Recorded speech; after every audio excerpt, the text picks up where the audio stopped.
The following episode contains spoilers for all Sarah J. Maas series and books, including the ACOTAR series, Throne of Glass, and Crescent City. Thank you. Okay, welcome back. Hi, I'm Rachel. Wait, I'm Kate. And I'm Hannah. And this is... You did it. You usually do it. I don't know. It's been too long.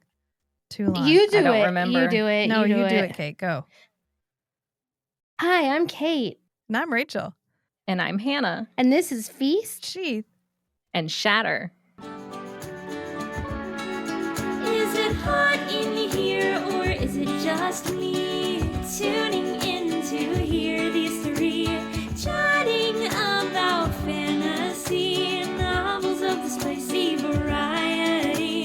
Not your average book club, if you know what I mean. Are you happy to see us? Or is that a dagger? It's Feast, Sheath, Shatter. It's Feast, Sheath, Shatter.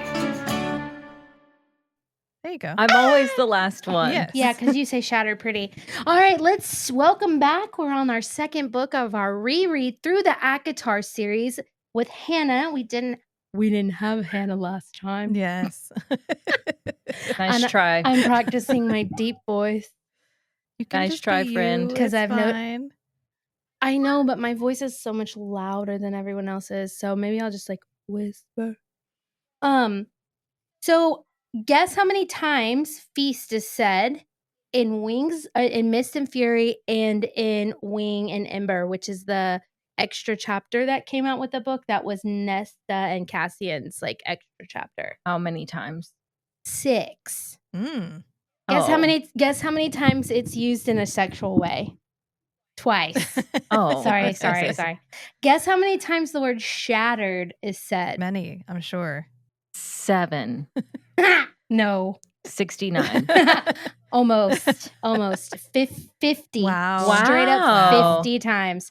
Guess how many times the word sheath is used, or sheath or sheath? Definitely 69. 6. Oh. No, 2. Oh. Just two. Okay, two. so Lame. I was way off. Yeah. Fine. Yeah.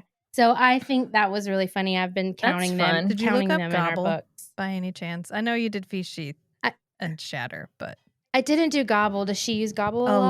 lot. Yeah. At one point, she describes a color of black by using gobble. She goes, it was so dark, it gobbled up the light. Huh. Nom, nom, nom, And I nom. was like, Nom, really? nom, Gobble? nom, I nom. can't hear gobble without being like, turkey. And I just, every time she uses it, I'm like, Yeah, I think that's one of her words It that is. means something incredibly different. And it's just like ribbons. yeah. You know, ribbons. Torn to shredded to ribbons. Yeah. Mhm. Is one of those ones she uses all the time. I cannot believe how much happens in this book. This is my favorite of the Feyre and Rhysand storyline. And I remember, so after Throne of Glass, I shredded Into ribbons? into ribbons Throne of Glass. I mean, I Mhm. crushed it in like a week. Yeah. And then I pick up this series. And you read the first book and you're like, yeah, well. Yeah. And I remember being like, that Rhysand guy is made it. That's her mate. Mhm. That was a mating look. I know it. I knew it. You know, you know it. And I remember this book being 100 times better than A Court of Thorns and Roses. Yes. It's To me. very different. And the way I connected to it. And the expansion of the world. Yeah. I feel like A Court of Thorns and Roses is super street level almost. And in this one, she decided, oh, I'm going to make this a world. Yeah. Mm-hmm. And she was like, I'm going to write a Beauty and the Beast retelling. Yes. And then in this one, she was like, psych, here we Yeah. go. Yeah. This is actually Hades and Persephone's. Here we go. Yeah. I like it. I just can't, I forgot how much happens. I always think that there are 4 books when there's only 3. You know, not counting Frost. But the story is only 3 books, and I feel like this book could have been 2. Yeah, maybe. Yeah. She starts out marrying Tam Tam, and she ends the book. She's married to Rhysand. Well, she starts the book heaving up her guts. Yeah. Let's talk about that. Watery bowels. Sarah, Tamlin sleeping through her PTSD is like every man when the baby cries at night. yeah. Like Well, and sleeping I peacefully. kind of wanted to Vera, talk about. whatever. I kind of I kind of wanted to talk about Tamlin in this book, and he gets a really really bad rap, and I think it's really really easy to hate on him, but It's super easy. he's actually just a regular guy with as much trauma as anyone else, who is just not ready to be someone's partner. Yeah. Mm-hmm. Who doesn't know how to control his anger and his need for control, and his fear and his anxiety. Who is unfortunately in a he's position just- of power and can Yes. use his Most unhealed ways unfortunately. on everyone. Yeah. Yeah, and who was never brought up and ready for power. And I genuinely think he is not strong at being in leadership at this point in his long-lived life. He just wants to be a lute player. It's not his fault. Lute, girl, he plays the fiddle. Whatever. He just wants to jam on it. Girl, he's a fiddler. Oh, I'm so sorry. No, you're good. You're good. I cannot deal with that. Yeah, but she starts throwing up. Sarah must have a connection, like a very visceral connect. Like her body vomit. must respond psychologically to her mind in a way that Yeah. is, Everybody vomits. I think, a little bit more sensitive. Or gets the watery bowels. Or poops themselves because they're so scared. Yeah. Yeah. Or pees themselves. Somebody pees themselves at some point. I can't remember when it was. I think Someone does wet themselves. I can't remember who. is that this book? I think so. I don't know. Yeah. I watched an interview that Sarah Janet did right after this book came out, and it was on Bloomsbury on YouTube, and she was talking and introducing the characters, and she acknowledged in her telling people about it that in the first book she wrote Nesta and Elaine to be cardboard cutouts of evil stepsisters, like older bad sisters. Mm-hmm. And then she shifted in this book and was like, just kidding. They're going to be major players. Mm-hmm. They're going to be 3-dimensional characters. Well, one of them. Mhm. And and we're going to give them life. And I just think that's really interesting, and I love that she takes chances and changes what she's going to do, because that is what I'm always thinking of when people think she's the most intentional person ever. And when we're theorizing about all these theories and what she's planning, I do think she has plans, but I think she is a person that allows her writing to tell her where the story's going to go. Yeah. And so she will shift. So when people are like, well, it must mean this or must mean that, maybe not. She might forget about that. Mm-hmm. Nesta and Lucian were supposed to end up together in the beginning, which is why she had flames on her drawer. And she kind of decided that's not where the story needs to go. Mm. And so she was like, actually, I think Cassian is a better fit there. And, she shifts. So when people are like, oh, people give writers too much credit for being super crazy planned out and Yeah. intentional. Yeah. Most are not. Most are Yeah, not. most are not. I mean, I think they'll have a general idea of where they want their story to go. Mm-hmm. But if their story does shift or a character becomes a different person, they're not going to force them to do the thing. Right. So I thought that was really interesting. That is interesting. And she said she loves Nesta, and she said Cassian is my type of guy. And I was like, oh, I relate to that a little bit. We But- like him. Yeah. Yeah. Yeah. But yeah, Feyre starts. A lot does happen in this. I forgot She how starts sick. short of a time she spends with Tamlin at the beginning. In my mind, going Yeah. back to this book, it was like 3/4 of the book. And then I read it and I was like, oh, she's Yeah. out immediately. I totally forgot that Yeah. it was that quick. She by chapter 15, which is one of my favorite chapters in the book, she's with the Night Court, has already committed to knowing them, working with them. And I think it's 60 something chapters, so that's quite early, a quarter, not very far at all. Mm-hmm. And I remember the switch up. I remember reading it the first time, and the switch up between how we were being asked to feel about Tamlin from the book to the second book was really, and for my Taurus moon, I was like, what? I was very kind of jarred by that. Like, oh, I knew it was going in a different direction, but I didn't know it was going to look like that. And it did take me a minute to let go of Tamlin. Me too. I want to stay loyal to people. Now when I reread it, everything about Ampon makes me cringe.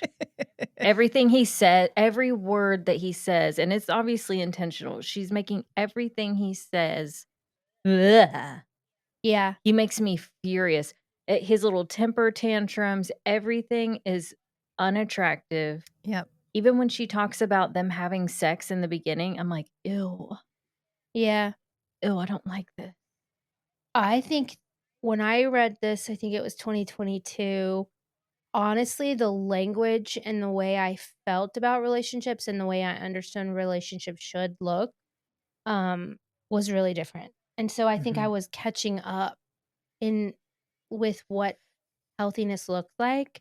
So I didn't even recognize, like, Rach, you caught on really early that he was like A douchebag. not a great Yeah. a douchebag. Yeah. Yeah. You're like, I don't know about this guy. Who's this vampiric man? Well, obviously, I'm going to root Who for is the this Lord of the Night beast? Court, but also, Tamlin Yeah. doesn't do anything. He is in proximity when she is captive, and he's in proximity when she needs someone to attach to. And that's literally the only thing recommending him at all. Right. Right.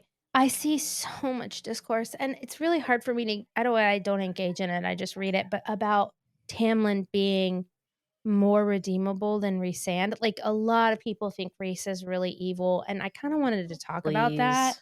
And Feyre being an unreliable narrator and like not being able to trust her. And Rhys, the way that I think about good and evil in characters is, everybody in, I'm going to use a Marvel reference, or let me use a Lord of the Ring reference. There you It's go. a fantasy podcast. Everybody, all of the orcs thought that Aragorn was the bad guy. Yeah. Is that his name? Yeah, Aragorn. Yeah. Aragorn. Yeah, they, Sauron thinks Gandalf is the bad guy. Like, somebody is always a bad guy on the other side. Yeah. So when you're sitting here talking about who Rhysand is, if you're on the other side of him, you're absolutely going to see him. He is a very powerful, scary guy. And you don't really see that as much in here. I quickly became enamored with him and his, what looks like agency, at least a lot more than Tamlin.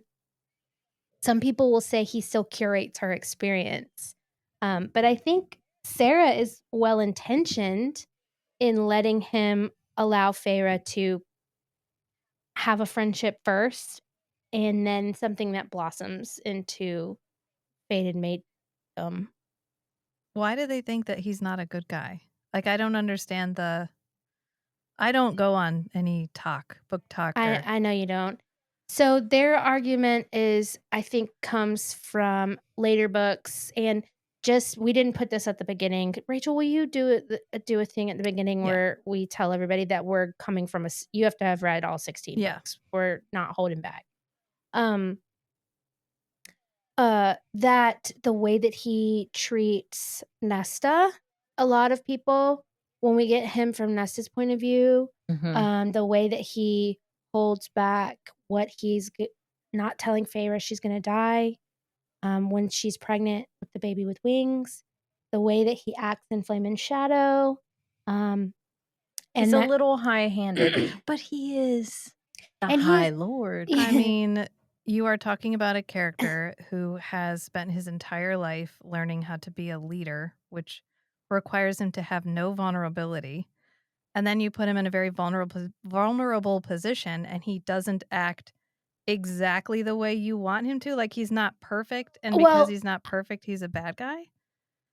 Well, yeah. And my take on this is that I think oftentimes people are venturing in to fantasy books who aren't classic fantasy readers, who are not accustomed to leaving our world, entering into a fantasy realm, and completely immersing yourself and imagining what society would be like, what each role would be like, actually being able to put yourself in a position of adjacent power while you're a war prisoner, making decisions that are hidden, hidden decisions with hidden motives. Like, I don't think people sometimes have the ability to actually put themselves in the entirety of that position. Yeah.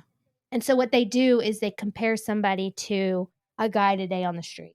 Well, and Right. he And has the most trauma of any character in the entire series. Yeah. I mean, He honestly, was he does. sexually assaulted for 50 years, forced to 50 murder years. people, forced to use Mm. his power, which requires him to touch another person's mind, which means he literally had to destroy people's personalities on command for 50 years because Tamlin didn't want to go and be somebody's boyfriend. Yeah. Like, Right. Well, and I think oftentimes I don't think people have I think some people don't want to see it that and he way. doesn't get a healing And journey. He doesn't get no, he magical doesn't. therapy. He doesn't get anyone giving him time to heal. He just has to go right back into his role. And I think that shows up a lot in the later books I think that shows up in House and Flame and Shadow when he says he wanted to kill Bryce almost immediately as soon as he saw the weapons and everything in the Veritas orb. He immediately was like, I would never have done that. That anger that he has towards Nesta about giving Bryce the dread troves or the mask. Like, I think that shows up there. This is a man who has lost his mom and his sister, the only two family members that were kind to him, besides Reese or Az and Cassian and more. But he's lost his sister and his mom, had them murdered and taken away from him. His dad dies. Then he has to go and while he's protecting his people back in Valaris. I just think that people don't have, sometimes I don't think they have, I just don't think they're considering his entire backstory. And it What shows he up, sacrificed is unbelievable. and it Like, shows his sacrifice is more than anyone else's. and it shows up in how he deals with Nesta. Because look at Nesta Yeah. from his perspective. Look at everything that he gave up and Right. how hard he fought to protect the people that he loves. And then you have this character that feels upset because nothing about her Are journey would feel pretty. valid to him because she, when faced with a small amount of loss, literally just losing their money, she completely fell apart and let Feyre almost die for her. And now And their mom, yeah. and now she's acting out. And I can understand why he would not see any part of her trauma as valid because yes, it feels equal to her because, her lifespan is shorter. Of course, it feels just as big to her, but to him, it would not feel that big. And so it would be really hard. I can get how you can have a character that could not sympathize with Nesta. Sure. Yeah. A lot of people can't sympathize with Nesta. That's not just a recent thing. Yeah. A lot of people don't sympathize with Nesta and the way that her anger shows up. But yeah, I think in this book, Rhysand, I love this book for Rhysand. I think chapters 54 and 55 are two of the best chapters in ACOTAR, period. I love how much she grows this world in this book. Yeah. You You know? find out a lot, and he answers a lot of questions, ties up a lot of loose ends in chapter 54. A lot of things we didn't know that was going on behind the scenes he makes clear, so that's fun. The description Yeah, of how she painted the cabin was a lot more unhinged going through it this time. She gives the windows hair. Just hair. Yeah. Yes. It doesn't Hair. say she gives Yeah. it. She literally gives them like hair. It's like, how Yeah, would that I mean- show up? Like, how would you? Are they small windows? Are they big windows? Do they have a lot of hair? Is the hair styled? What? Anyway, Just It's like hair. they're like pompadours. just hair.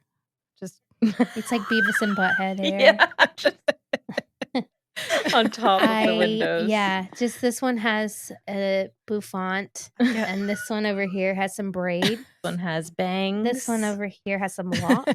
It was just What?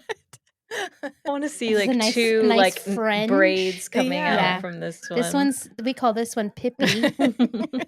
You know, Just imagine you show up at your cabin and of course everything else could look nice, but then the windows for some reason have like really I'd be like, realistic what looking the hair. fuck, Farrah? Well, We like this place. that- Like, you freaking ruined our cabin. I think that's one of the funniest jokes throughout the fandom. Is Me too. joking, like, do you think in your mind, the way that you view Farrah, is she a talented painter or is she a not talented painter? I think she paints like I would.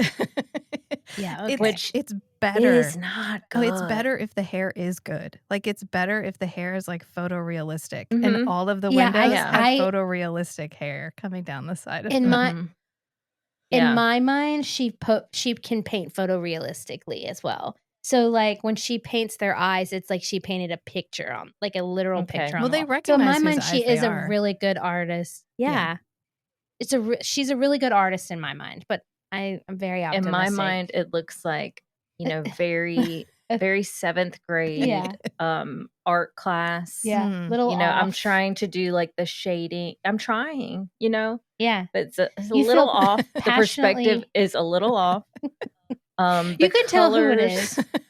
You know, the colors have not been, you know, mixed very much. We're using a lot of primary colors. just mixing with black and white to make them lighter and darker. Yeah. Yeah. That's so funny.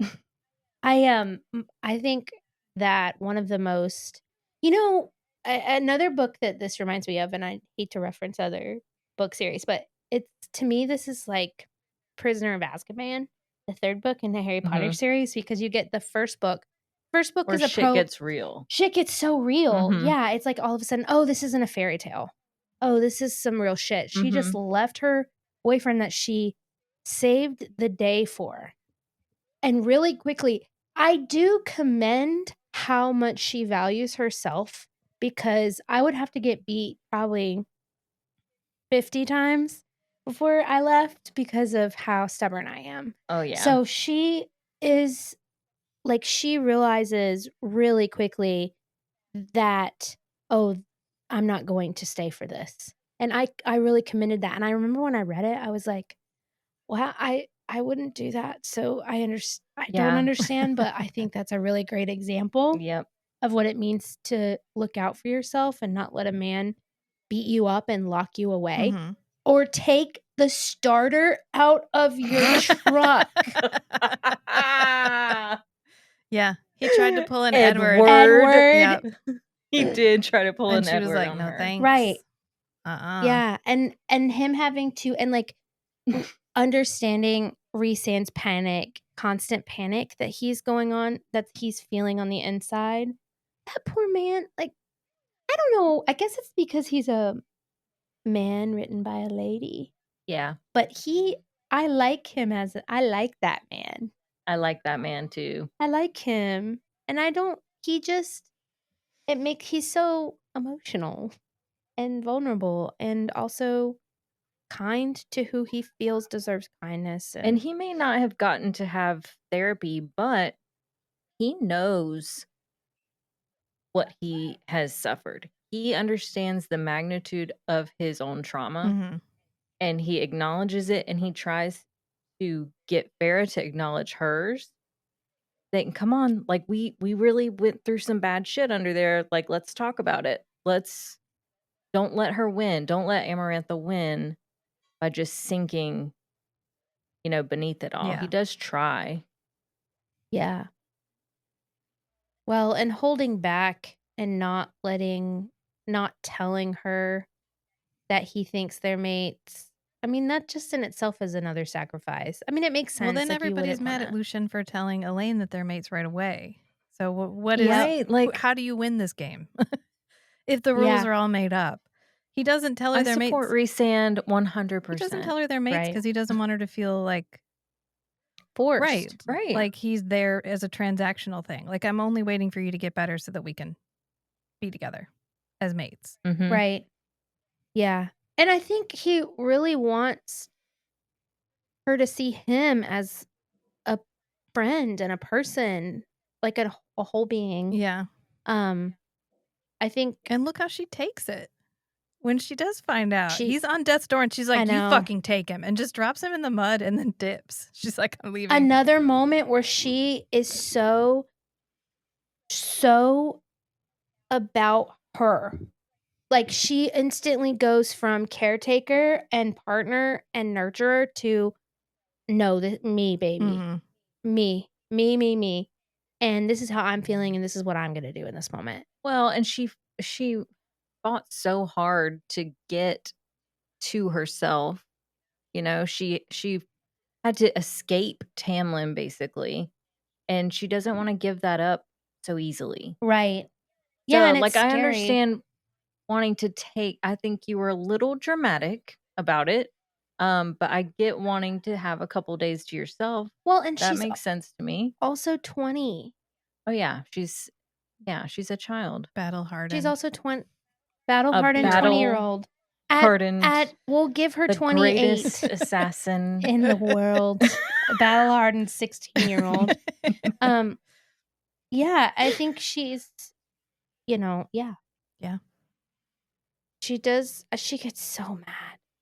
I think one of my favorite scenes and one of the ones that I go back to, like just to read something happy is, I think it's chapter 15 when she gets to sit down with the inner court for the first time and we get this glimpse at who Rhysand is. And it's the first time that Rhysand is really humanized Mhm. and we really connect with his backstory.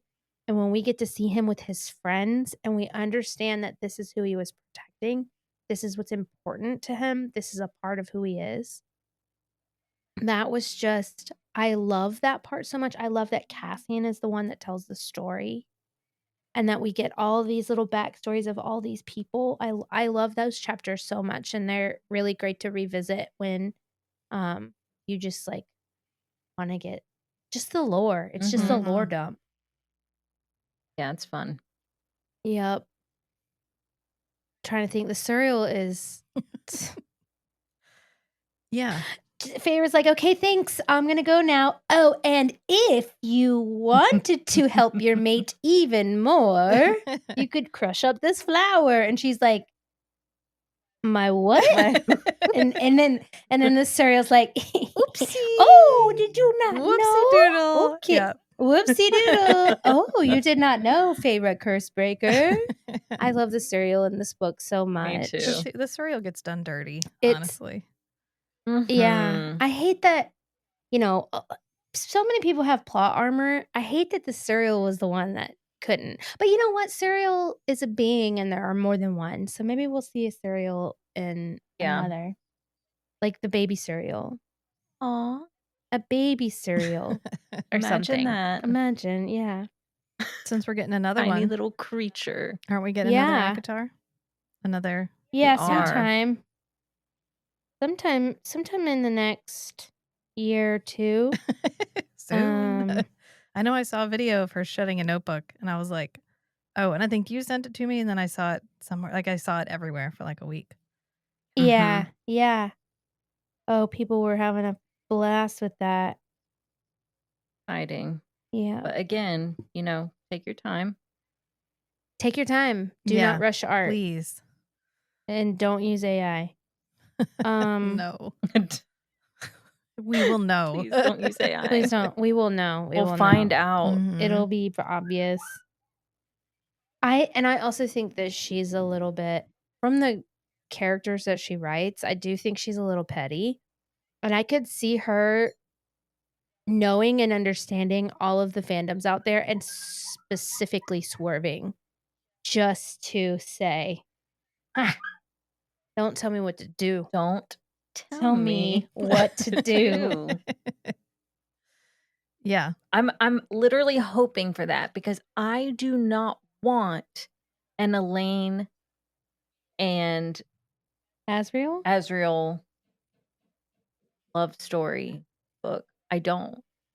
Well, a lot of people have big feelings about a lot of things, and And you these just are have mine. to take it as it comes and I'm be grateful hoping for that what she gives she you. Yeah. All the Yeah. fan You get what you theorizing. get and you don't pitch a fit. It's a It's lot. so much. It's a lot. It's so I see exhausting. I see stuff. I see new stuff every day. You know, I have a theory, and it's not in this book. It's in the next one, so I'll save it. But can you hear my A dog? little bit, yeah.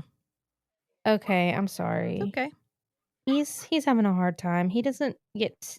He doesn't understand that don't- he's not in the podcast. Yeah, Mm. he doesn't get. I don't tell him no, because why would you tell a small Also, animal? we're saying the name Farah a lot in here, so he's like, "Why are they talking about my Farah sister and not me?" Mm. Why are they not talking about me? Not in Yeah. this one. This has a lot of tropes in it, guys. This book has The only one bed. one Yep. bed. One bed. It's a slow burn. Yep. It's supposedly a slow burn. Yeah. Got friends to lovers. Yeah, I was gonna say. Enemies to friends to lovers. The Mhm. natural progression of things. Mhm. You guys, I really want to talk about. Did y'all read the chapter I sent Yes. you? No. The I did Winks not and have Ember. time. Have you ever read it? did. No. I read Good. it. I'm glad, Rachel. Yay, Rach. What'd you think about it? It was good, but it reminded me of how I felt about Nesta before Silver Flames. Right. Yeah. Yeah. I Yeah, don't so- want to hate I'm afraid Nesta, of but I those really feelings.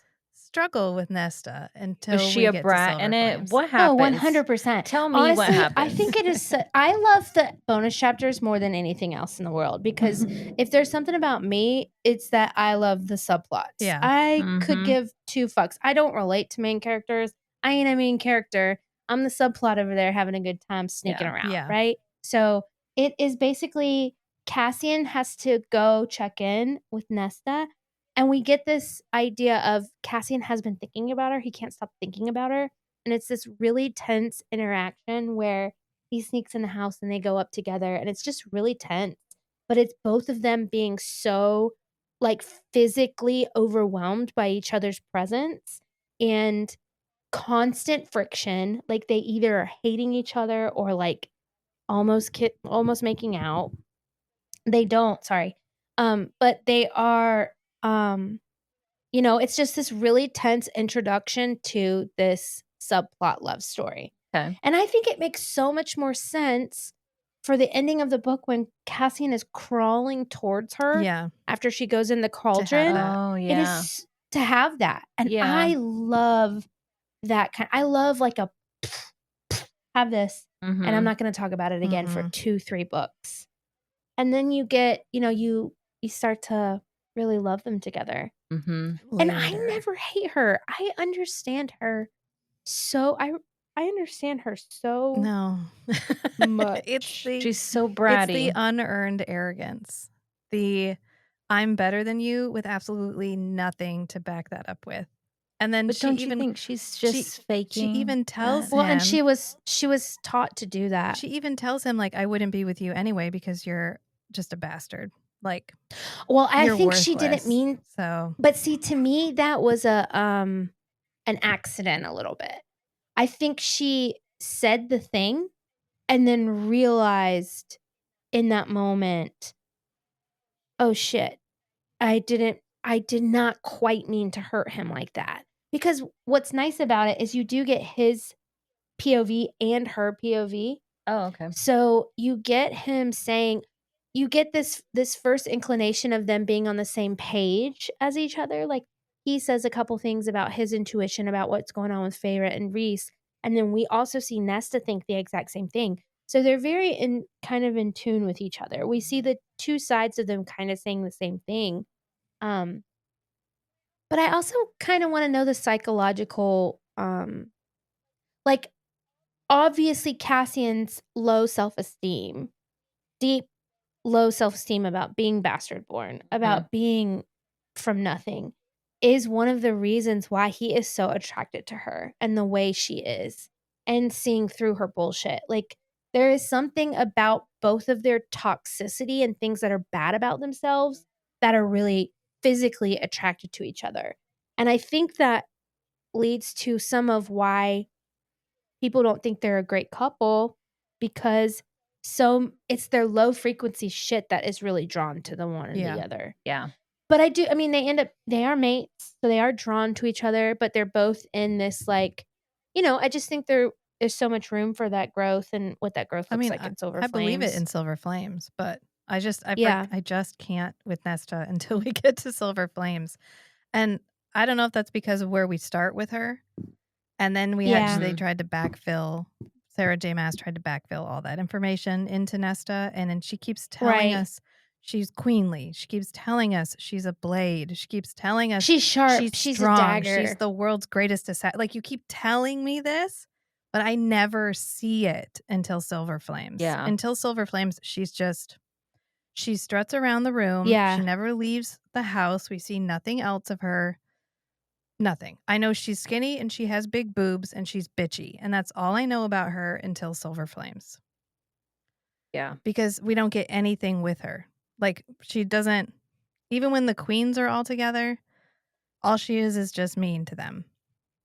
Mm-hmm. And you're like, I know you're telling me that that's supposed to be her being strong, but to me that doesn't feel strong. It just feels stupid. Because all of these It queens feels are very here. stupid. You know your sister needs this. And you're like, sorry, can't help it. Gotta let my mouth run a little bit. And I just, until we get to Silver Flames, when we finally Yeah. get her point of view, we finally take her out of the house, take her off the shelf, and let our action figure do stuff. Then I see it. But I just feel like she tells us a lot about Nesta for a long time before she shows us anything about Nesta. Yeah. Yeah. Well, she makes Nesta's insufferable, and she makes her that way. I mean, that's how people feel about her. A mission accomplished. Yeah. Check. You're not supposed to like her. Mm-hmm. And I think there are, she is stubborn to the point of stupidity, and they call it queenly. Yeah. They're stubborn to the point of stupidity, and they call her a mountain cat. Yeah. They always refer to her as some sort of like beast. Yeah. And I mean, I think that's setting up something later on. I mean, I think where we end up with her in House of Flame and Shadows, she does have a larger role in this bigger conflict headed our way. There's a reason why she's like that, and I hope it pays off. But yeah, I loved that little morsel of Cassian and Nesta in this, and I think it would have been really positive for the story. But I understand why you can't just like have a random chapter somewhere else. Yeah. Yeah. And from a POV you don't see any other time. Yeah. Yeah, really. Can't just throw that in there. I think it gets edited out a little bit. They're like, you're gonna get rid of this, and then they kind of edit it out. I think one of Sarah's biggest notes is you have to stop telling us and you have to show us more, because Yeah. she gets way better at it. By the time she writes House of Earth and Blood, she is so much better at showing us. Yes. She's like, let me show, not tell, show, not tell. So we're still seeing her writing really evolving. I think, House of Earth and Blood is our most well-written book. And Agreed. by the time we get there, she really has stopped doing that. Yeah, it almost becomes a joke where everyone is telling Bryce who she is, and that's not who she is at all. And who she's showing us she is actually quite the opposite. Yeah.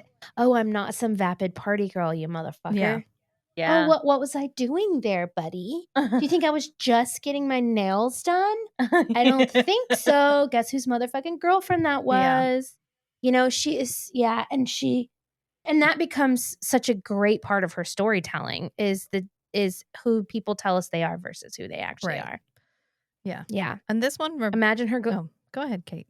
Go ahead. This one reminded me of how good she is at micro interactions, people to people, and how she always likes to try to push herself to do big things and is not always successful once she gets too complicated. Sure. Give us an example. Like the queens. They don't have names. Okay. I don't know if they're all the same queen of the same country. I don't know if there's that many countries. I don't know if they all have the same. I don't know anything about the structure except that they have a book. And if you're going to introduce them as characters, I got to know the basics. You got to give me a map at the front of the book and give them each a queendom. Or you have to tell me they're all queens of the same country and give them whatever. I need to know, not just that they are the queens. They're only sending one letter. The queens. So where are they sending the letter to? Are they sending the letter to one queen? Do the queens all live in the same castle? I picture them all in the same castle and they like do everything together I and don't. like answer I- mail they do. together. I picture them as like Germany, France, England, Poland. Like I picture them as See? queens of their own company that Neighboring- are like yeah. the European Union. See, but we don't Okay. know. That's how I So picture you could go them. either way because that's with as much detail as we get, both could be true. Oh, Mhm.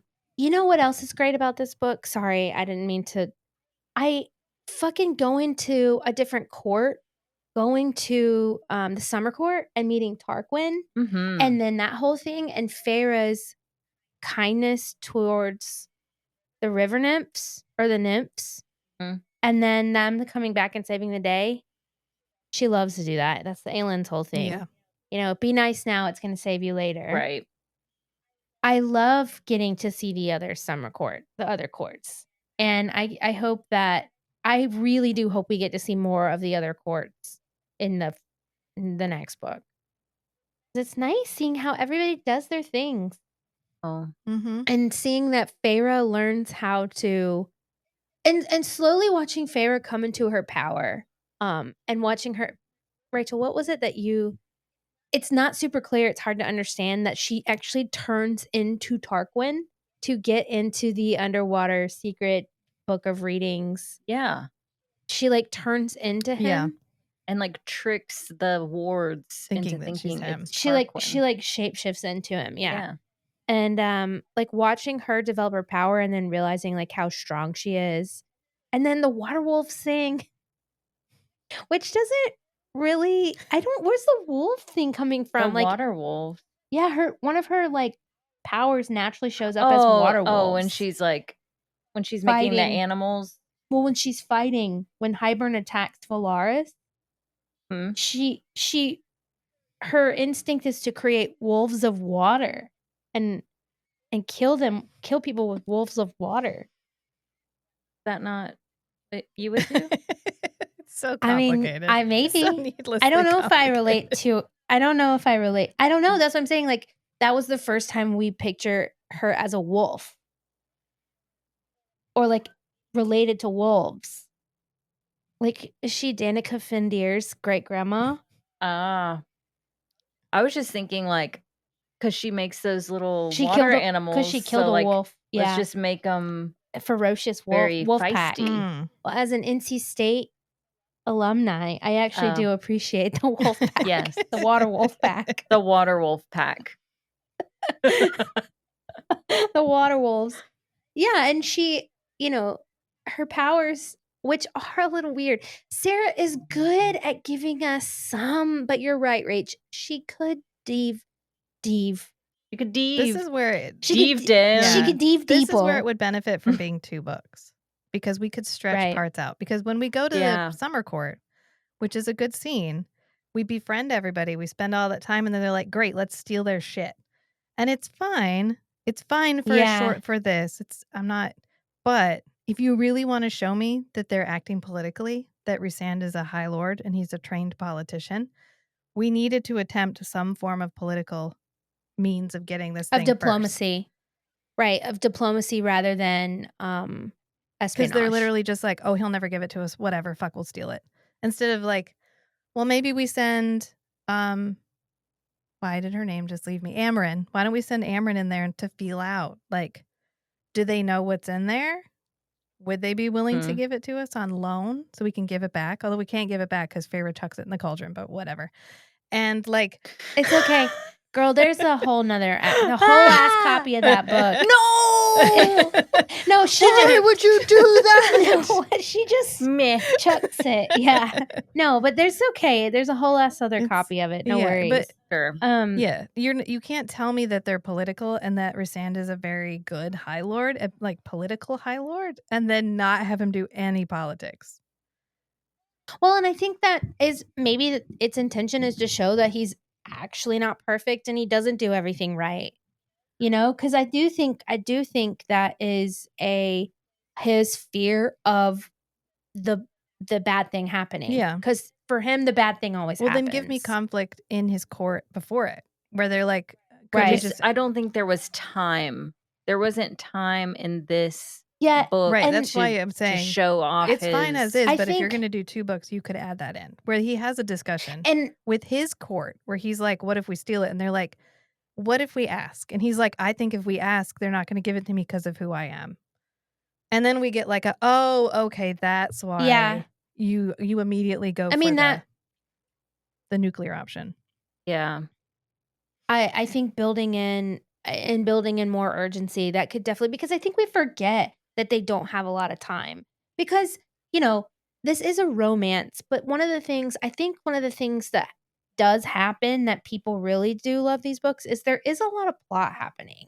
And the plot's pretty good. I like the plot. I like where the plot goes. I understand that we're trying to, bring everybody together so that we don't have to face Hybern alone. I understand the stakes of the wall coming down and the protection of the humans. I understand all of that.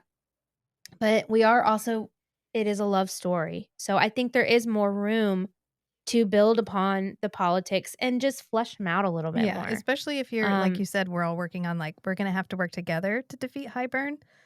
Then doing an act that intentionally isolates someone could possibly be an ally doesn't make sense. And I think in the next book we get some of that.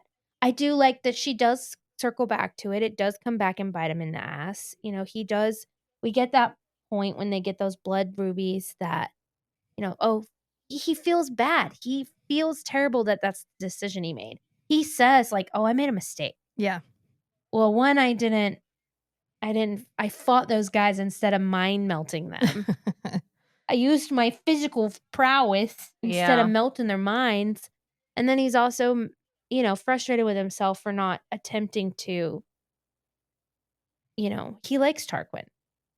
Yeah. Yeah. And I think I think maybe before Amarantha he was more diplomatic, but also everyone is scared shitless of Rhysand, and I think that's from before Amarantha.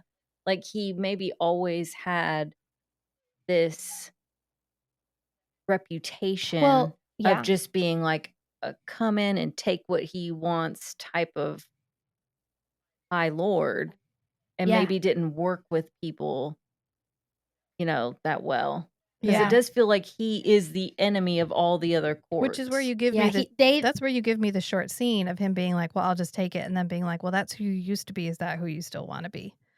That's who they think you are. Yeah. That's not who Yeah. you are. Just giving So let's show them who you are. right, and then he does it anyway, Yeah. and then afterwards he feels bad about it. Then it feels earned. Then you're like, "Oh, okay, you knew it was possibly the wrong idea, and you did it anyway, and oops, it was the wrong idea."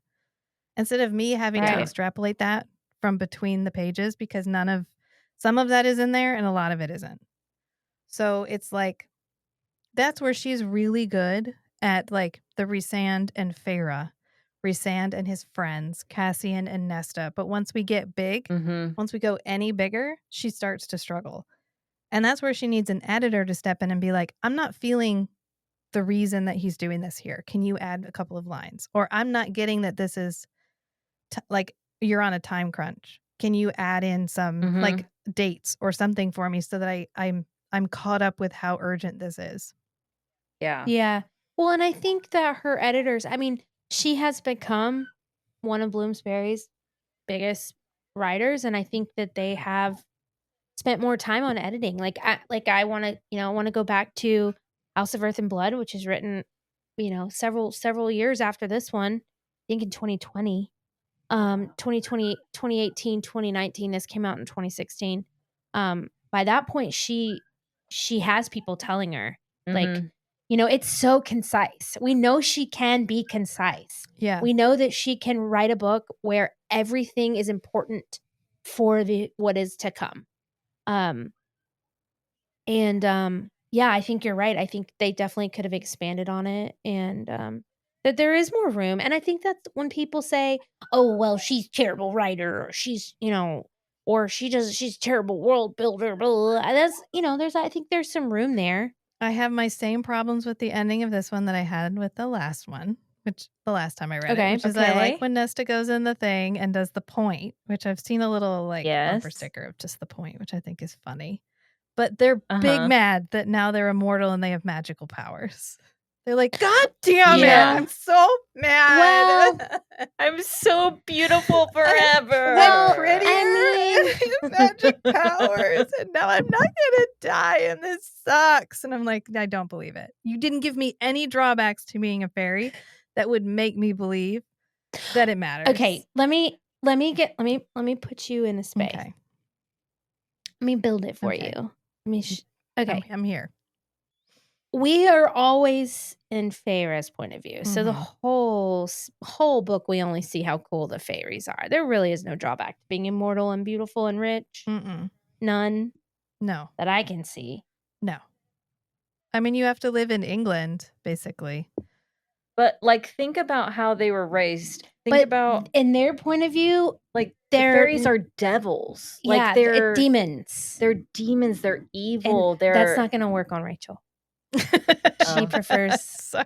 She prefers. I'm like, She okay. prefers people of the night. So they're cool. Okay, they're cool. No, I get it that they're like they're murdery, and I'm like, I don't know. right. Okay. Yeah. You weren't raised in a cult, and it shows, Rachel. I mean, I was raised really religious. Like I was. Yeah, she just was as She did fundamentally good. religious, just not in a cult. But yeah. I get it. I get the like. I get it. I just don't get it. Like I get it for. I know. I get it briefly, and I get it if you gave me something that like if I knew why, because we never, except for their stories, basically their fairy stories where they talk about how bad they are, we never actually see them do anything bad except to it's each all other. rumors. I mean, they hurt each other Well, all the time. we do in the next book a little bit when the twins eat the people.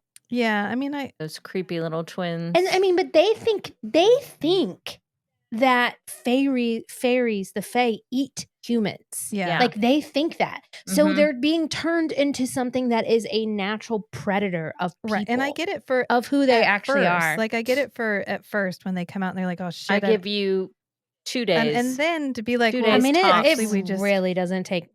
we're fine.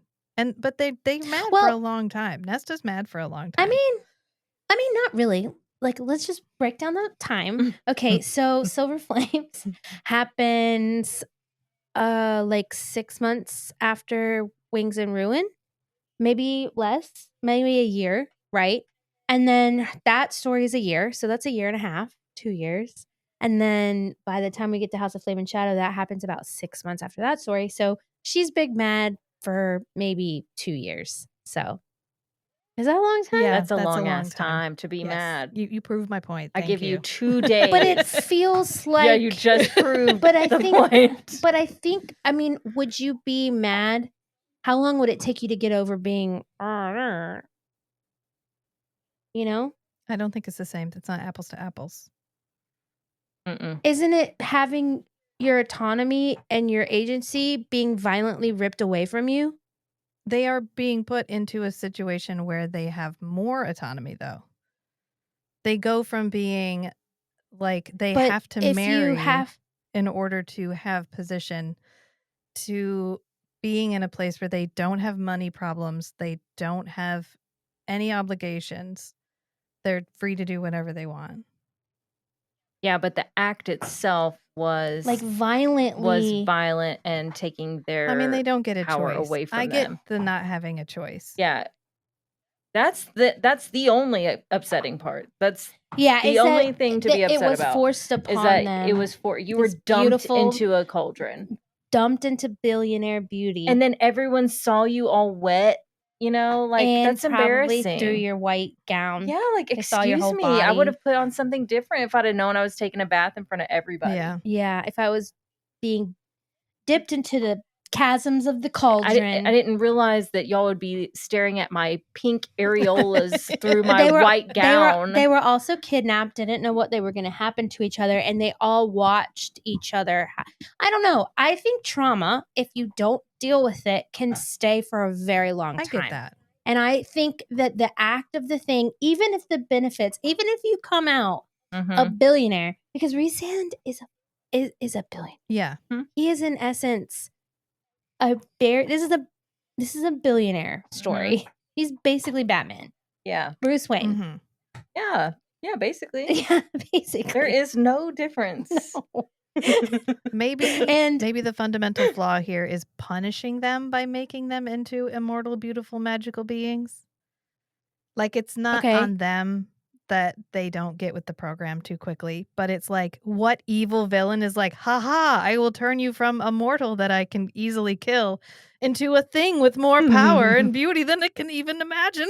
Well, Well- they weren't doing it to them. they were They guinea were pigs. They were guinea pigs, but Oh. also it was a punishment for Farah. Yeah. But it's still is it a good Or punishment? like used as But we were Yeah. just trying to make you have your sisters forever. I mean, it'd be a I punishment to auntie. turn them into, like, the Surreal, or to turn them into a water wraith, something where you make them into a fae, but Yes. not pretty Are they fae. wraiths or nymphs? Did I say it wrong? Were they nymphs? Water, or whatever. wraith? Water thingies. What? But I'm just asking. Oh. Were they nymphs or The wraiths? water- Anyways, there's both of them. Water wraiths. Okay. Yeah, wraith. Wraiths. Okay, It's I'm just a bad. unique choice. I mean, if you're gonna make them Yeah. the Yeah. guinea pigs, then you Yeah. can be like, "Okay, great, it worked," and then you disable them in some way instead of being like, "Cool, now go out and live your lives."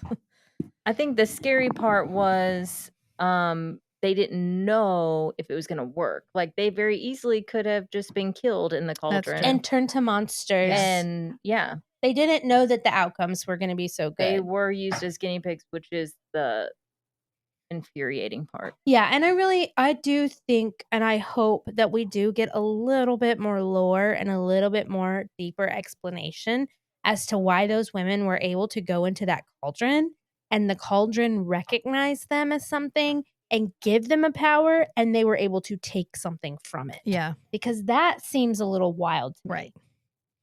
Like maybe 'Cause they're Nest is like so strong. maybe they have like a Styrian she's She's so just so queenly. Mountain cat. She's so mountain cat steel brain. What did he call her? An Mount- unsheathed you know- blade or something? Okay. Unsheathed. I love how not insurmountable Unsheathed. the wall between the fairy and mortal realm is. They're like, "Oh It yeah, we is just got to a go like a mile hedge. off the coast and we're good to go." Yeah. Also, it's like it's not even. I wouldn't call it a wall. I think you could probably step over it. It's I insurmountable see to it no comes one. to like waist height. I see it like a crumbling waist Like height. one of those Yeah. those walls in England Rock. that are kind of Yes, Yeah. it's beautiful. It's like a little hedgerow. of magic, but it's easy to cross. I mean, they do not struggle too hard to get back and forth over No. it. They do not And struggle too when they hard. didn't need to, it was solid.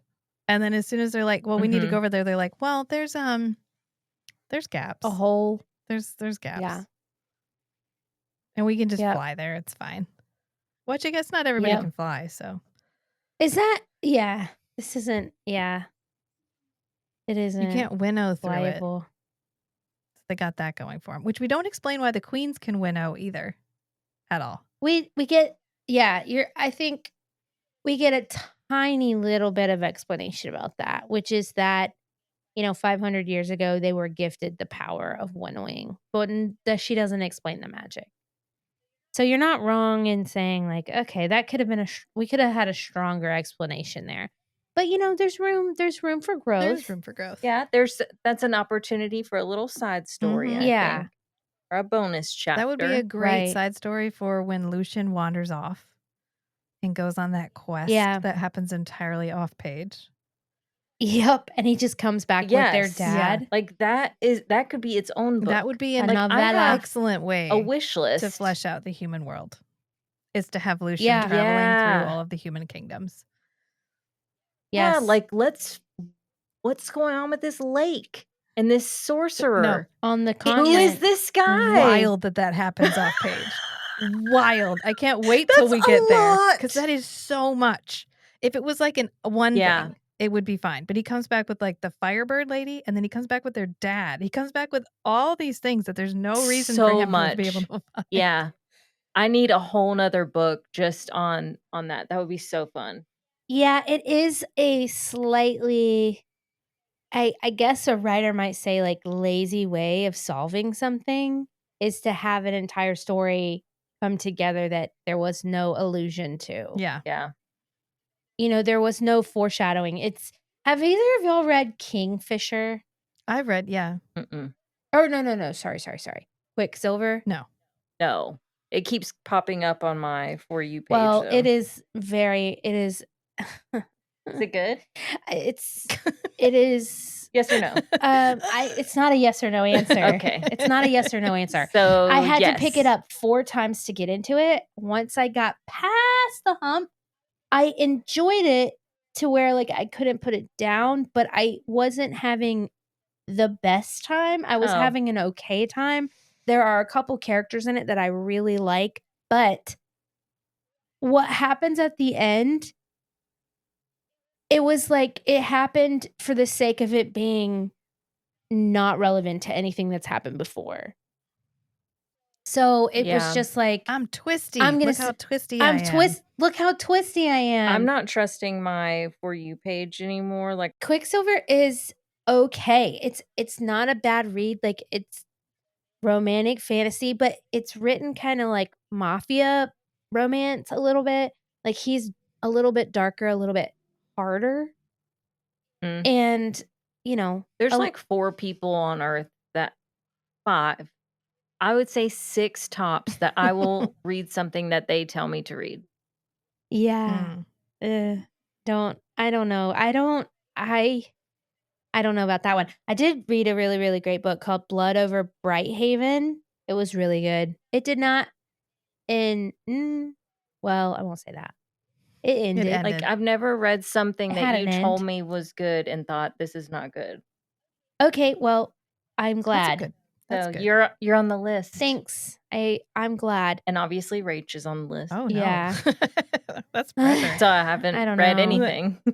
I just finished Like, all of these suck. I did just finish the Dark Tower series. How did that It go? was really good, surprisingly, but to put into perspective kind of how you can have these really weird coincidences and they work, is there is a force throughout the whole Dark Tower called Ka, and it's like the hand of the writer in the story, and it's part of the story. So really coincidental things Ah. will happen, and they're all like, "Oh, this is like we know this is literally driving the plot forward because that's what this force does." And so he can really manipulate the characters into doing things in a way that feels believable, and he doesn't have to obscure like, he doesn't have to work it in. He can be like, "Well, this is Ka." And at first it really bugged me. Isn't that like a really meta way of Yeah. making your story do what you want it to do? But it's like a very self-aware of like, I realize this is super coincidental, but that's intentional because the entire world is working to bring these characters to a certain place. And that worked really well. Yeah. I can't say that if he did that in every book, I would love it, but it worked really well because of how well he worked it into the story. And the characters would How get many mad at it. books? How many books in I think all? there's 6 or 7. 7? Okay, yeah, I never got past 3. There's thousands and thousands and thousands of pages. It's a lot. I mean, it's not. I wonder if I could listen to it. The first one, they're all so different because it's like King from different eras. Like the first one is like really early King. And then the second and third one are kind of Mhm. like when he's a little bit better, but he's not where he's gonna be. And then I really didn't like the fourth one, Wizard and Glass. I didn't like it all. And then fifth, sixth, and seventh, he wrote after he got hit by the car, and he wrote them all in one go. And so 5, 6, and 7 Wow. flow the most together. Mm. And they all came out within like a year and a half of each other because he wrote them all at once. Wow. So they are very different eras, but I enjoyed it. I don't think I would. Maybe now that I've read the whole thing, I go back and reread it. But I did like how he is so self-aware of how he's manipulating the characters because it's kind of his series and he never writes series. So I Yeah. think rather than trying to, I think it's part of his way of like he literally puts himself in the book like he is a character in the last couple of books. And the idea of him writing these characters, because he brings in characters from other books, and it becomes more of an exploration of like fiction and how creativity and how the creation of an author can actually be the creation of another world. And is he actually writing these stories, or are they coming to him and he's just translating them? It's a very interesting, like, it was good. And having I love that. this Ka force or whatever be a Mhm. part of the world allowed him to really explore that. And that's one of the few places I think it works, where you can have these really extreme coincidences and it's like, it's okay. But most of the time, it just feels like the writer being heavy-handed. Yeah. Yeah. That's where I was I going love with that. Stephen King. That's so interesting. I've I never been wonder if I ab- could get back into it. Yeah, I've I've never. got the first couple on my Audible. You do? Do you mind if I read them? Oh, Thank you. Yeah. Anyways, back to this so we can wrap it up just so Hannah can get on the road. I really love this book and I think it's great. I really like it too. The next one's my favorite though. Mm. Mm. Rach, anything that stood out to you? Mm. Oh, no, I meant In a I just- general yeah. sense or in a Yeah. Yeah, like, I mean, I think you've kind of shared what you really thought about it. I mean, reading it through the second time, are you finding yourself? This is just your second time? Yeah. She doesn't like these. And I was Oh. shocked. I was shocked at how much I'd forgotten, which I thought was interesting. Like your second time this year or Yeah, no, that's how I feel. I'm like, I think I don't remember how many times. I don't remember. Yeah, I don't either. I know I've read House of Earth and Blood 8 times. Holy mother. That's a Yeah. big one. But Thousands you of have to pages. remember when I Thousands. say read, I'm talking about listening. Same thing. Yeah. You know, I've listened to it 8 times. Were but you that's paying attention? yeah. I Then mean, yeah, you read the book. yeah. I mean, I put it on. I'm bored. I want to go home. I want to go home. Cozy. So I put it on, and then it Cozy, only comfy. takes. It's probably only 28 hours, and I listen at 1.5 to 1.65. So, you square away like 9-10 hours. I'm in the car so much. Like You are in the car I don't so have much. children. I'm just constantly. I love just randomly pulling up your dot just to see where you're zooming around. I need to remember to turn your shit off if I ever need to go. If I need to do something secret. If you ever need to be sneaky, remember, I'm always watching. So turn that shit off. It makes me feel, honestly, as a single woman that is like, I don't really fear being alone a lot, but I am always a little bit like, oh God, what if something happened? Yeah. So it does give me I a always sense of think about security that Yeah. I do have friends watching my dot. It makes me feel safer. So thank you for that. You're welcome. Anyways. Anytime. Did anything stand out to me was the question. Yeah. Sorry. Yeah, That's sorry. okay. Just what I said, which is yeah, she's really good at micro stuff, but she just once she gets bigger, I wish She has some. You her really editors see that in the had next a book, heavier too. hand. Like, and I think by she's Earth, not great at war. I think by Earth and Blood she's better because I think that the world there is more fleshed out. Yeah. It's also simpler. And then by the end, by Flame and Shadow, it's like they fired that. It's fine. We're gonna. It's fine. We hashed that. Yeah. But it's like she reached kind of a pinnacle where the editors were really working with her, and it was great. And then they were like, you know what? Actually, you're fine. Well, I think that had to do with her vibe, her time, and her energy she had to write it Yeah. to. I think House of Flame, like I said before, I think House of Flame and Shadow was like a homework assignment that she had to do, and House of Earth and Blood was an act of Well, love. I don't. And it feels like and I that. think now that romantasy has become a more popular genre, we are really not prioritizing well-edited books. We're prioritizing 100%. cranking them out. Like Harlequin Cranking them romances out. I agree. used to be, where you put one out a month. Yes. Like that's what they're looking Yeah. for. Is Yes. like we need new content every month. Every couple of Well, weeks and we need a that's- new big title. That's the whole discussion of anti-intellectualism in the community. It's like, I can totally see how these books are fucking dumb. I'm not talking about these books. Yeah. But some of these books are not great. Yeah. Like they don't hold a lot of anything. And that's the same argument that people can say about these books. I personally feel that these books, and I'm probably putting myself in a category, but this is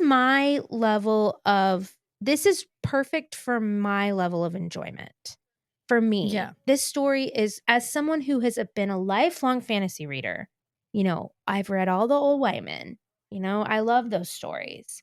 And finding Sarah, it feels the most at home for me. Yeah. And but I can read books that are better written. I can read fantasy that is better written and enjoy it. N.K. Jemisin, her stories are so fucking unique and good that it like kind of drives me crazy how good they are. But I also don't feel like at home in them. Yeah. I feel like I'm being challenged. I'm really being challenged Right. to by the story and what's happening. Anyways, Yeah. these feel very at home for Well, me. I think and there's an argument to be made for if she did have the level of editing that I'm suggesting, and we got more politics, and we got a fully fleshed out macro world, you would lose a subset of readers Yeah. who are not going to Right. stick around for that. Right. So Yeah, I mean, her books are really accessible and yeah. like they're easy to So understand. I think just the and they're tightrope, not the thread, the needle that you have to thread to give the larger world more Mhm. context without giving it so much context that you bog it down is so fine that they just avoid it. Rather Right. than fleshing out the queens, you just give me queens. You don't even give me names. They're just the queens. The queens. Because The old one. The pretty one. the golden one. The Yes. golden queen. nothing. And then No the names. golden queen squatted down and pooped out half of the book. She just curtsied and the book fell out. And now we've dropped her from the sky. I was holding this in my vagina the entire conversation. I've been doing Kegels my whole life for this moment. And then they just Exactly. drop her out of the sky and impale her on the lamppost. She's impaled. She's given everything for those strong Kegels. She's shattered. She's shattered. Torn to ribbons. Yeah. So I mean, Shredded. I get the argument of just I get why they're fine. Like I get why you enjoy them. I get why they feel comfortable because they're very readable and they're enjoyable. They're just it depends on the type of book that you're coming to them for. And Yeah. it's not going to be the type of book that I'm looking for, and that's fine. That doesn't make it a bad Yeah. book. It You just can means also that see I things in didn't your mind. enjoy it as well. That doesn't make it a bad Yeah, book. no, I get it. It's Yeah. Yeah. No, and I get that. And I don't think they're bad either. I mean, I think that there is a demographic of people that are more pulled towards these book, and people like to pee on them sometimes. Like, it's like the thing, like when things are really popular, they can't be that good because for the masses to love them, they have to be kind of dumbed down a little bit. Yeah, like, Marvel and stuff like that. And you know what? I don't fucking care what you think. I don't care. I love that shit. And I like Star Wars. You know what? But I also read all of Tolkien, so go fuck yourself. Right. And I've also read all of Martin. And I've also read, you made all it through the George Le Guin Martin, not me. and Hobb and like, Think of all the thousands of pages of Brandon Sanderson you've been through. oh my God. I wasn't even, Brandon Sando is in another level. A new level. He's I feel like he exists in a world on his own. That's Yeah. the But only yeah, one I I have believe read, plots anything out. If you told me he's someone planned so something, smart. him. Everyone else, nope. Yeah. No, I don't. Do you remember the Bridge Kingdom books that we did? Yeah. Yeah. Danielle Jensen says that she doesn't write anything down or anything, like she doesn't write down a plan. She like closes her eyes and watches the movie in her head. And then writes it down. She said this recently at a thing. Like a con. Yeah. And she said she sees the entire book play out like a movie. And she has to go back and like figure some stuff out. But once the movie is finished, then she writes it all down the way she saw it happen. Damn. I don't understand She that. said that. I was like, huh. Eh.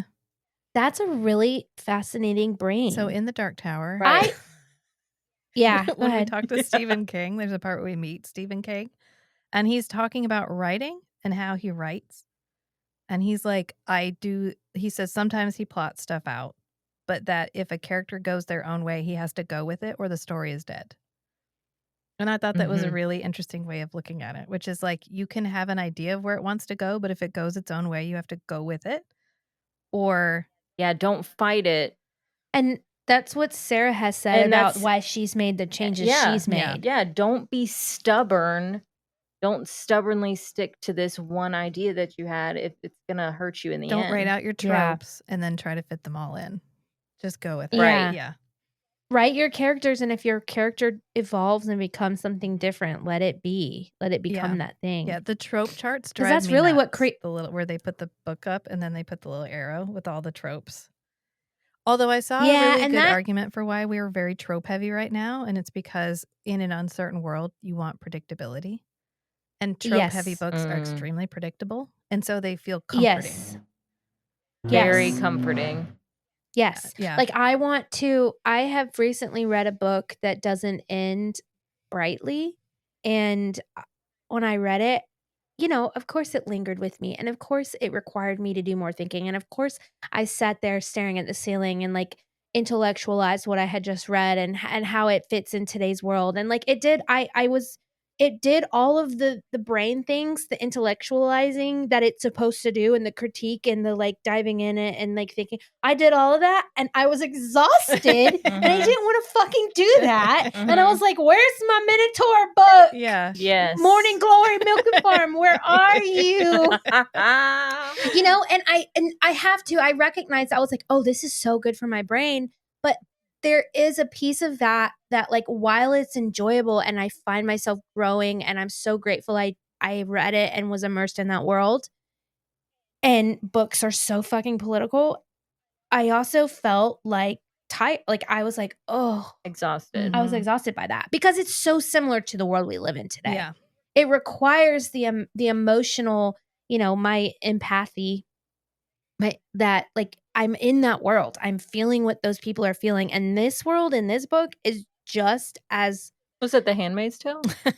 no, it was no, but 1984. close. Yeah. And like similar Yeah. similar themes. And so it's like it can be tiring. I do need the cozy. I want the cozy Minotaur I get it. milking. get it. And book. sometimes I'm reading just to escape. Yeah. I just want to escape. And And I want to not have to That's how I feel about movies. use my noggin a lot. I can't do Oh, it. yeah. A movie has to be just George of the Jungle is my favorite movie for a very good reason. That's Because Well, it's entirely there's a lot of good Crazy. reasons for that. I cannot watch a movie more than once. It's really hard for me to watch things on TV more than one time.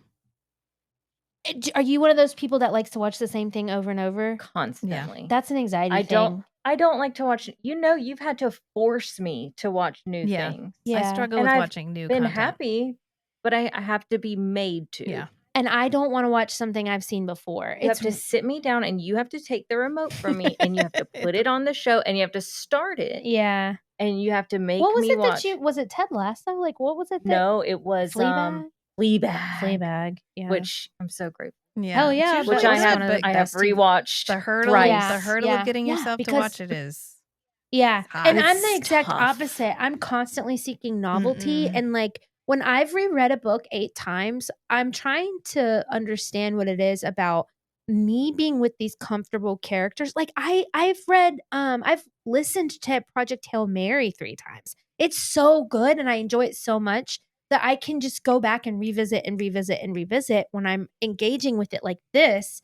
But I don't think I'll watch that movie 3 times. There's something about just the visualization of it that I'm not drawn to watching again and again and again. I think that's That is interesting. I can't. That's I do not. very I interesting. do not watch a lot of TV or movies, and so the ones that I Are do you guys watch, watching? Are you guys watching K-pop Demon Hunters? I watched it with the kids, and I thought it was really funny because a lot of the stuff in it is directly from K-dramas, like all their stupid faces Yeah. and stuff, and I was Yeah, like, "Oh, yeah. that's really funny."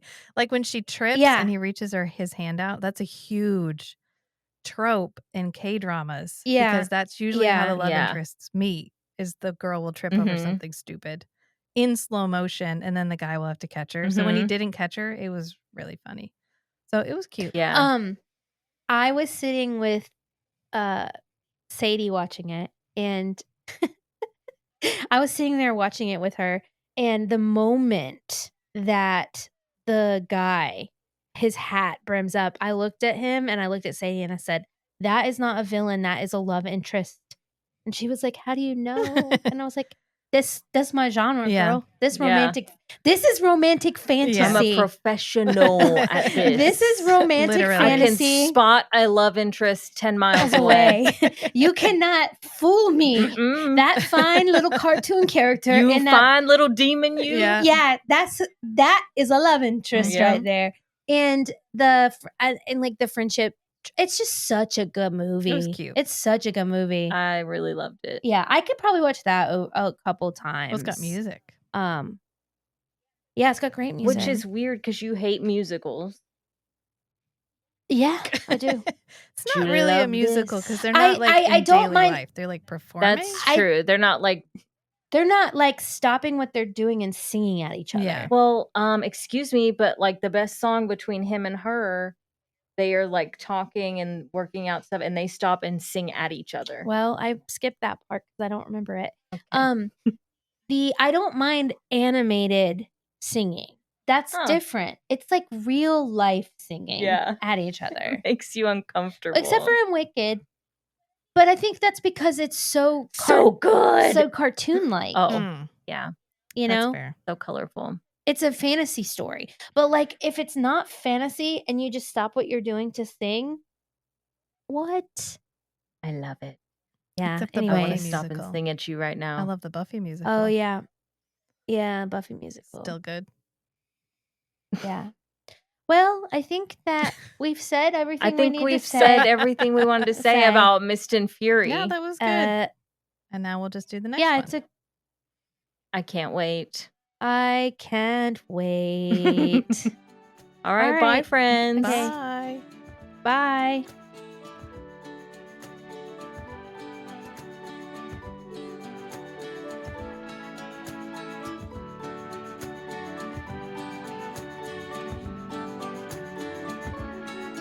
Is it hot in here or is it just me? Tuning in to hear these three chatting about fantasy novels of the spicy variety. Not your average book club if you know